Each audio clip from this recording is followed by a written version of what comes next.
or anywhere around the country, and made that clear to our party room, and we want to make sure that we can support a process that the government puts in place which is sensible at the same time. So the people who have been engaging in corrupt behaviour, if that's the case, or prospectively will, should know that the Coalition supports a very strong model that will weed them out and will put them before an integrity commission and potentially before the courts, and to be convicted by the courts if that evidence is provided. So this is a very serious issue. We've conducted discussions and negotiations with the government over a period of time. I want to thank the Prime Minister and the Attorney-General as well for the way in which they've been able to engage with us, and I know that they've engaged with the independents and the Greens and others in relation to this issue. The process will follow just the normal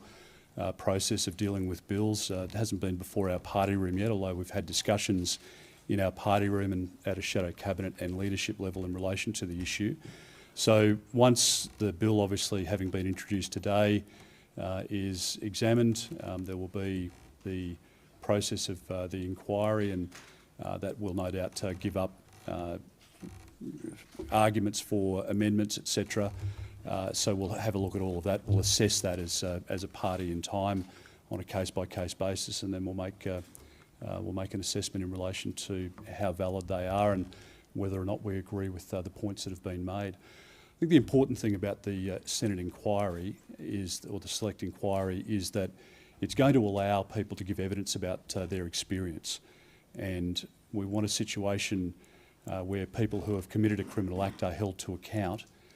I don't want innocent people being trashed, and I don't want their reputations being trashed, and I don't want people committing suicide, as we've seen in South Australia and elsewhere, as a result of false allegations having been levelled against them. So that's why you need to get the balance right here. It's why the fanatics within the Greens need to be treated with great caution in relation to this issue and most issues, I might say. But that's the approach that we've taken. I think it's a responsible approach by the Coalition, and we'll continue to work with the government in a constructive way. I'll hand over to Julian, and happy to take any questions. Thanks, Peter. Well, the Coalition supports the Corruption Commission because corruption is wrong and should be stamped out. And it's to be remembered that it was the Coalition parties that introduced Australia's first Corruption Commission way back in 1988. People who break the law should face the law. But it's important that we take serious care because the Parliament is potentially giving extraordinary powers to the Commission. These are not the sort of powers that apply in the normal criminal process. People don't have the right to silence, the privilege against self-incrimination doesn't apply, legal professional privilege can be overridden, and gag orders can prevent even a witness telling a family member or a mental health professional that they've been the subject of an inquiry. The Corruption Commission can be police, jury, judge and executioner. We believe that the same rights that apply to murder or terrorism suspects should apply to the Parliament House gardener, cleaner or cook who could be subject to the Corruption Commission. It's important that the committee examining the bill, as Peter said, hear from the experience of the various state and territory corruption commissions. It's important they hear from lawyers who've appeared before those, from witnesses and parties, in order to ensure that they gain from that experience so that we can get the balance right. Okay, very good. Mr. Dutton? I know the legislation's only been out for a few minutes, but what is your what's your inclination towards the criteria for public hearings? Are you happy with that, or would you oppose moves to soften that? I think I saw the Attorney make some comments on this yesterday. I think, frankly, the balance is there. There's the ability for public hearings to take place where it's appropriate to do so. There's the ability for private hearings to take place where there's the ability to do so. And if you look at the comments that have been made by a number of the independents and others over a period of time, that's exactly what they've argued for. And it's the Commissioner who has all of the details of a particular allegation or investigation before him or her, and that person has the ability to decide whether it would be in the best interest for a public hearing or a private hearing to be held. There'd be criteria around it otherwise, and I believe that is getting a balance right. I don't want a show trial. I want people who have committed a crime to go to jail. That's what I want. And I don't want a situation where somebody has their reputation trashed, and after a couple of years they don't even know whether or not the investigation is still extant. And you've seen circumstances where investigations have come to a conclusion and the person under investigation hasn't even been advised that they've been cleared. So we want some process here, some natural justice and the rules of evidence and other elements that are important. But in relation to the hearings, I think the government's got that right. And I think really, unless you've got another agenda, you'd have to draw the same conclusions. So, is exceptional circumstances, is that a make or break issue for the coalition in deciding support? And do you agree with the former Prime Minister who said the New South Wales ICAC was like a kangaroo court? Do you agree with that assessment? I support the government in the model that they've put forward. As I said, it was one of the first statements I made was that I'm in favour instinctively of an integrity commission, but I want it to have that balance, and I don't want it to become an endless witch hunt for people. That's, I mean, it's salacious on occasion for the media, but families are destroyed out of this, and the families are the ones who I think we should hear from in the inquiry. We've supported a sensible discussion so far. We'll continue that. We'll hear all of the evidence that comes before the committee, and if people have got compelling cases to make one way or the other, well, we'll consider all of that at the appropriate time. But from our perspective, we support the ICAC. We want the processes put in place so that it can be a process of integrity. Clearly, there's been an election. You are now in opposition. Before the election, the coalition was vehemently opposed to any idea of public hearings. Is this a softening of stance based on principle, or based on the fact that you are now in opposition because of that position and so many independents came through and took seats campaigning on an anti-corruption platform? Well, look, before the election, I don't know how far back you want to go, but at different points in time, Labor wasn't in favour of an integrity commission at all. The fact is that we both went to the election with a commitment for an integrity commission, and we are working sensibly and constructively with the government to implement an integrity commission which will root out any corrupt behaviour, which will hold people to account, but not conduct show trials and destroy the careers and the reputations of people that have no case to answer. Are you concerned that the Commission does have the power to look at things retrospectively? No, that's the nature of it. The only concern I would have as a general principle, I've got to say, is that if, for example, a Hawke government minister made a decision in relation to a particular matter based on the facts and the law of that era or that day, that is judged by a different criteria today, so that there's a retrospectivity which is in effect based on a different standard, if you like. If a Gillard government minister made a decision in relation to an acquisition, for example, and it was completely lawful at that time, and the Commission is now saying that by the 2022 standard or definition it's not lawful, then I think that's something that needs to be discussed, which no doubt can be dealt with during the inquiry. Yeah. Mr. Dutton, you've said that you want to ensure that people who commit crimes go to jail, but what is your view of a lower threshold? This Commission will have the capacity to look at, for example, the administration of government grants, pork barrelling as it's being described. Do you think it's appropriate that it has the ability to examine those kinds of issues? Look, again, just talking in terms of principles, my view is that a government is elected to make decisions and to implement those decisions. And I know there's been a lot made about car parks and other grant programs when Labor was in government, when we were in government, election promises that the Labor Party made, election promises no doubt that the Teals made. If you're elected by your local community, then your responsibility is to implement those promises.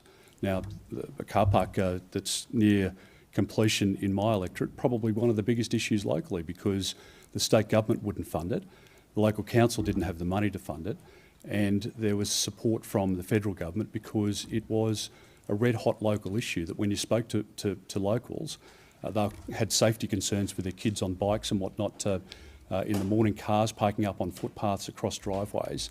Now, if that's a corrupt act, well, it's inappropriately defined. So I think, again, there's a level of common sense, and the modern reality as well is that at a federal level, there are no property developer interactions, if you like, which is the root of the problem, if I might say, generally speaking, at a local government and state government level.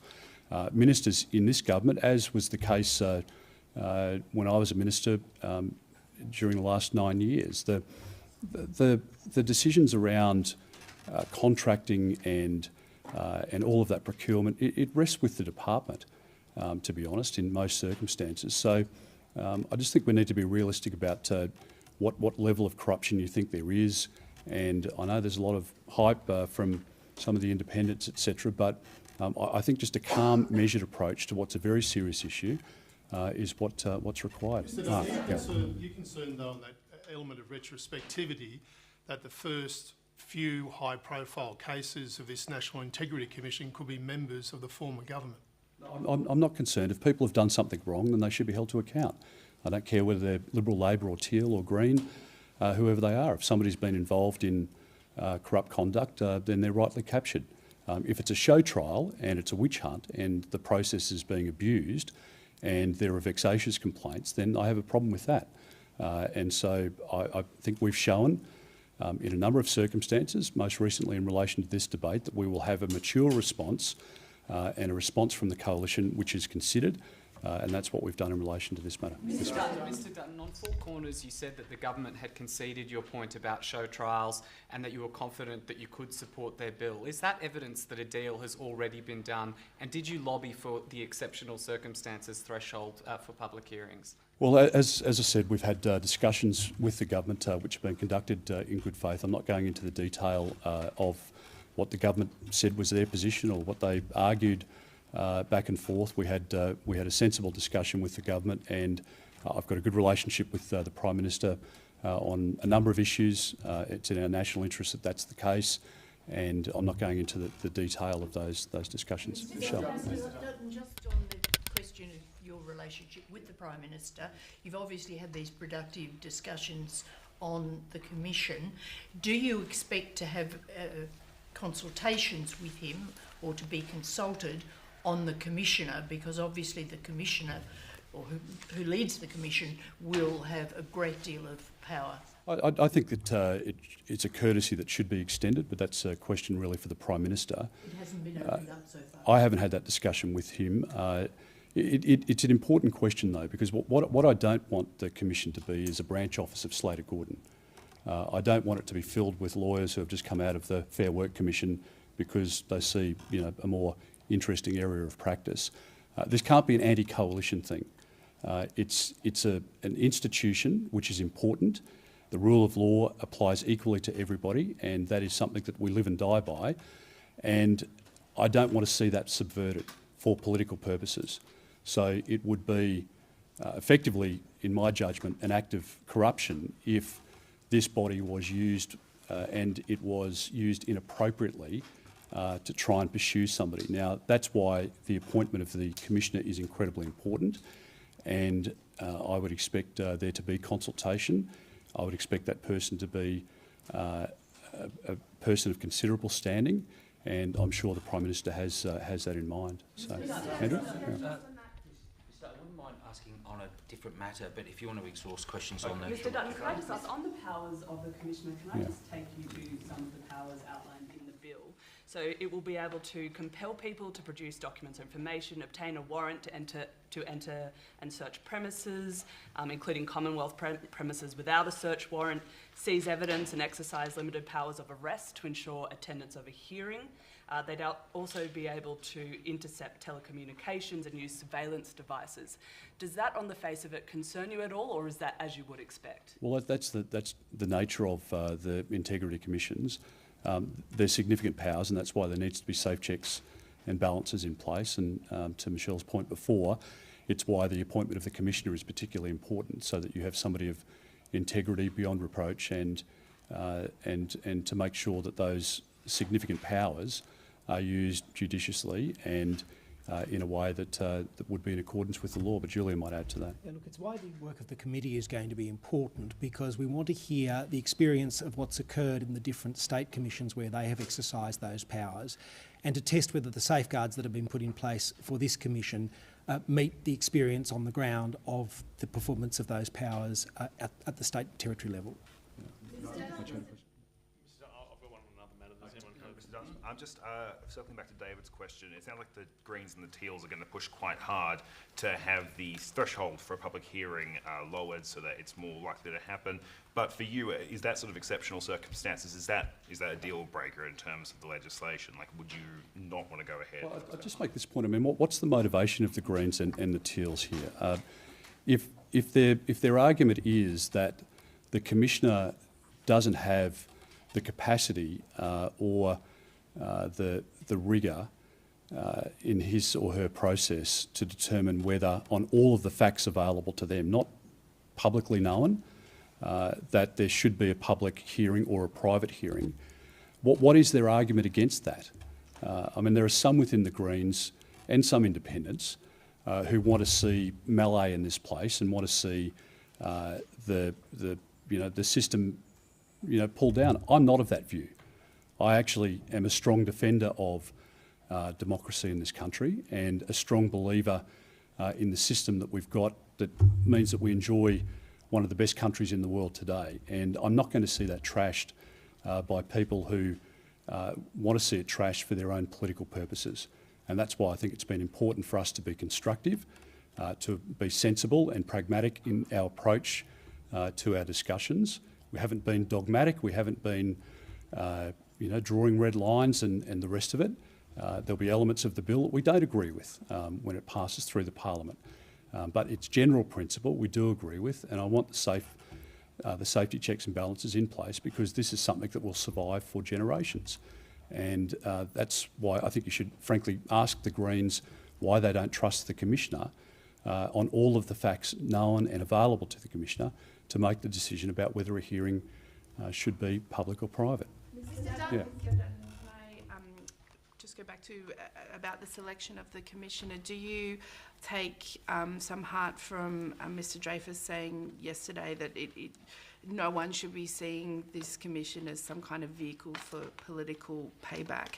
And just to double check on your processes now, so the coalition won't decide a formal position on this until October 25, or will you have a special parting room before then? No, it won't be, just to deal with the last part first, it won't be any different to any other bill. So you'll normally get the inquiry process that'll throw up amendments, things that we haven't thought of, concerns we had that have been dealt with, and then that's the time at which the party room can consider it. But we've got an in-principle stance, if you like, in relation to the issue at a higher level, and then the broader amendments as they're proposed, perhaps by the government out of the inquiry. We can deal with that. And sorry, the first part of your question was. Mr. Dreyfus yesterday. Oh, okay, yeah, sorry. Look, I think we'd pay on results, right? Let's see what he says, and we've approached this with good faith, and I trust that Mr. Dreyfus will repay that in kind. Mr. Dutton, given your personal commitment to stamping out corruption, and you spoke about your own background, how do you reflect on the fact that the coalition wasn't able to do this in office? How disappointing is that for you? And when you look at the two bills, how do they compare? Is this actually better for the consultation process than the one you had before? Look, I think, again, Karen, wait to see what comes out in the final form and what the difference was to what the previous government was proposing. I suspect the government's probably a little more pragmatic now that they're in government than when they were in opposition. So all I can tell you is that from my perspective, we've approached it in good faith, in a sensible way, and hence we're standing here today.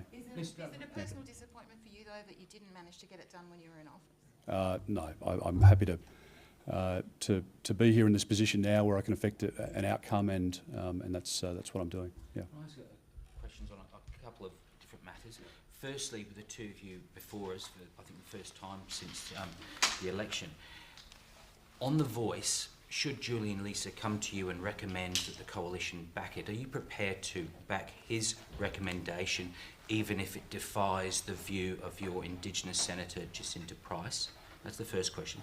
Second question, completely different, about a fellow called Samson Juby. ABC's got a story about this attempted extradition of this fellow from PNG. He's now a Cairns resident. What can you tell us as to why he has not yet been extradited to PNG where he faces fraud charges? Well, on the second... where he is involved in a fraud investigation. Well, on the second issue, I don't have the intelligence or the advice that I would need to make a comment in relation to it. That's a question for the Minister. And if it's a matter that's before the courts now, then it's not something that I'll comment on. In relation to the first question, Andrew, Julian and I will take the position adopted by our party room.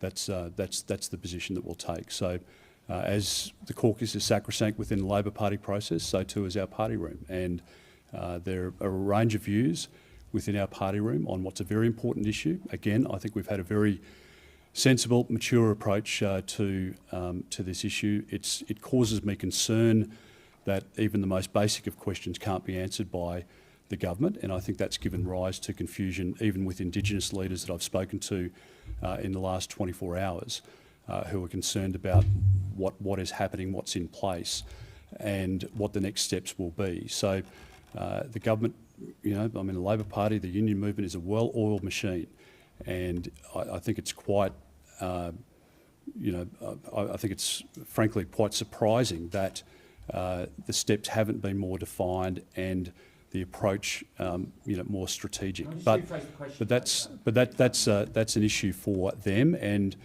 so my party room wants to hear answers to those questions before we make a final decision. But on the voice, Mr. Dutton, do you need to have a party position? When I go back to the last referendum in '99 on the Republic, well, I remember some of us were old enough back then, but John Howard didn't have a fixed position for the coalition. He let people have their own views as long as they didn't fight each other in public.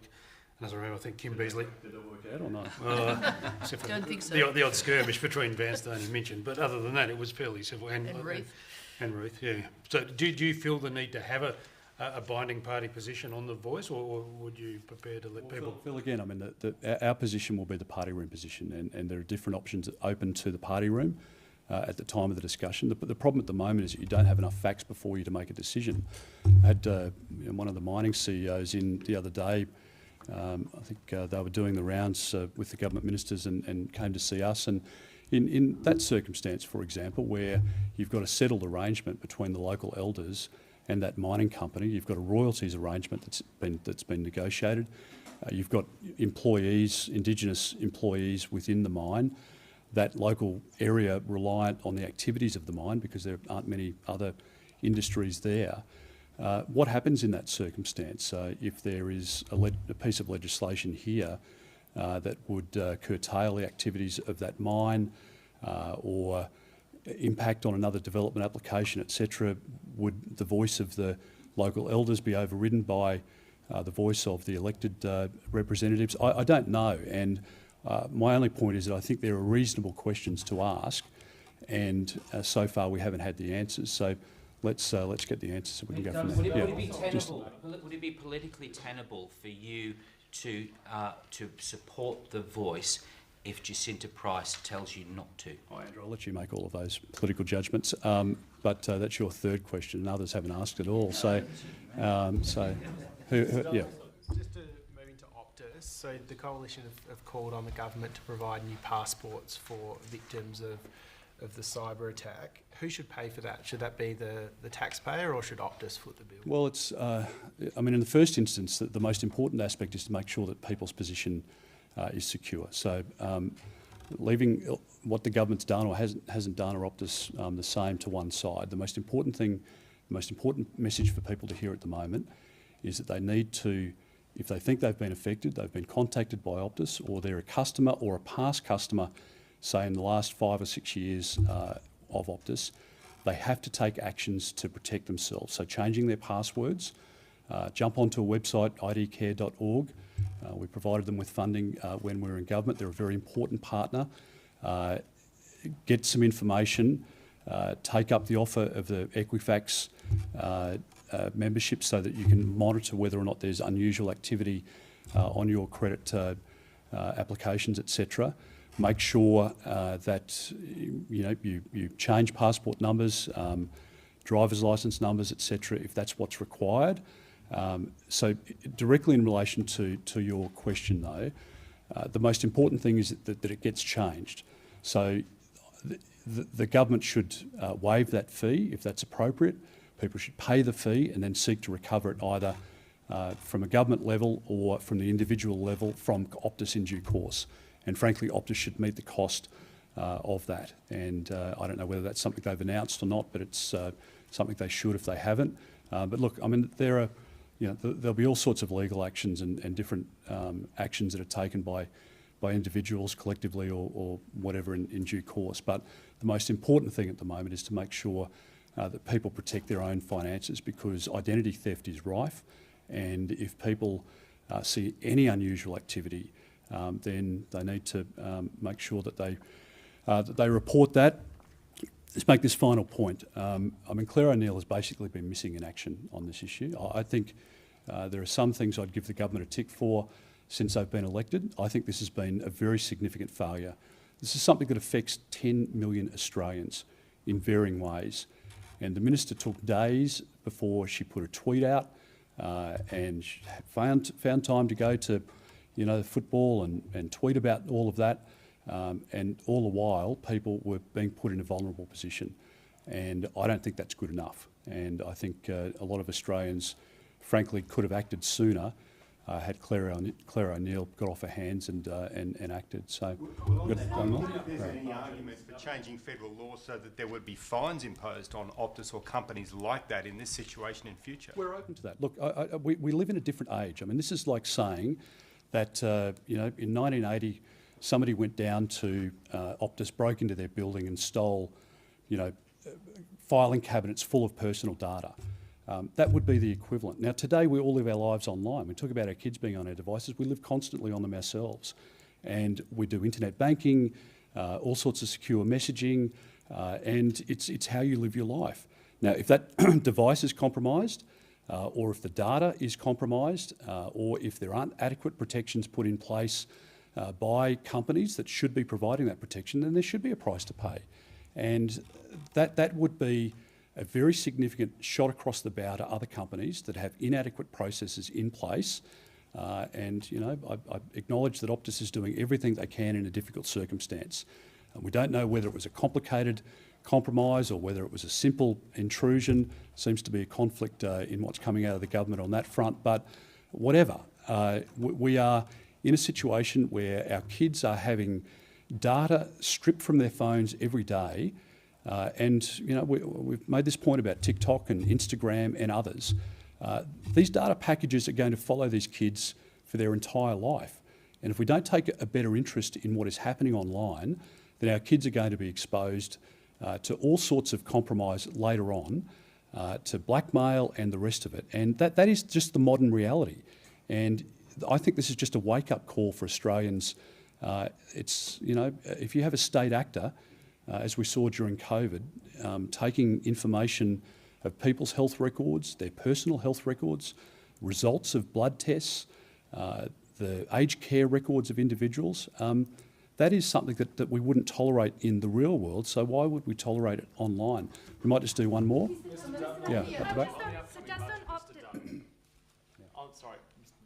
On the upcoming budget, should the government be using the $50 billion budget improvement on offer should the government be using the $50 billion budget improvement to offer Australians cost of living relief? Well, the government went to an election saying they had a plan to help Australians with their cost of living pressures. As it turns out, there is no plan. Now, they've got a chance in October in the budget to outline how it is they're going to help families who are seeing dramatic increases in their electricity prices, dramatic increases in their gas prices, their mortgages going through the roof, and there are lots of families who are under pressure already. You wait for Christmas when people are coming off fixed interest rates from a low level up to a variable rate or locking in for another period of time. Their interest rates in some cases will do more than double. And that is going to have a huge impact on families. So it's no sense the government saying, well, we've now been elected and we don't know what to do. They've got all of the resources of the Treasury, of Finance, of the central agencies at their disposal. And if they can't come up with a plan, then Australians will suffer. And I always worry that under Labor, particularly when it comes to the budget, decisions that they'll have to make in relation to economic decisions, that they will always make a bad situation worse. And that's what we're going to see under this government. I mean, Jim Chalmers couldn't be any cockier. Chris Bowen parades around in question time. But in the end, it's families that are hurting. Now, you look at what's happening in Europe at the moment with prices of energy in the United Kingdom, the possibility of rolling blackouts in California, what's happening in Germany. This is a very serious situation. And the government continues down a path where they're putting more pressure on families, not less. And I worry very much for families and businesses at the moment because we are going to come into tough times. But the economy here, and as you point out, the economy that the Labor Party inherited from us is much stronger than what is the case in the United Kingdom or the United States. The United States and the United Kingdom are going into recession. And we can avoid recession here because of the strength of the economy and the budget that was presided over 9 years from the coalition government. And if Labor stuffs that up, then families will pay the price. And I really worry about that because instinctively they make the wrong decisions when it comes to managing the budget, and that's a problem for them. Now, last one, because you were so enthusiastic and you got cut off. Yeah. On Optus, Labor is continuing with the review of the Privacy Act, which was started under the Morrison government. What changes do you think need to be made to the Privacy Act to ensure what's happened with Optus can't happen again? Optus was opposed to any changes to the Privacy Act at the time. And do you think Australians should have the so-called right to be erased, where they can ask companies to delete their personal data? Well, as I said before, I think because we're now living in a different age, I think it requires a different conversation. And I would be very happy to look at any sensible suggestions that are being put forward. Sarah Henderson, obviously, and others within the coalition have been pushing this down the road as quickly and as productively as they can. And the government needs to respond, understand the lessons of Optus, and to make sure that it doesn't happen again. People will be worried about what's happening with their bank accounts and their privacy online otherwise. And it's not just, I mean, part of the difficulty here, of course, is that it's not just Australian companies that we're dealing with. It's Chinese companies, companies out of Eastern Europe and elsewhere that we're just willfully signing up to. We're downloading the apps. We're living our lives on there without the adequate privacy protections. And I would be very happy to consider any sensible suggestions to protect particularly children online, but adults otherwise who otherwise are going to find themselves in a very difficult position. And I just hope that that's not the case for these Optus customers. Okay, thank you.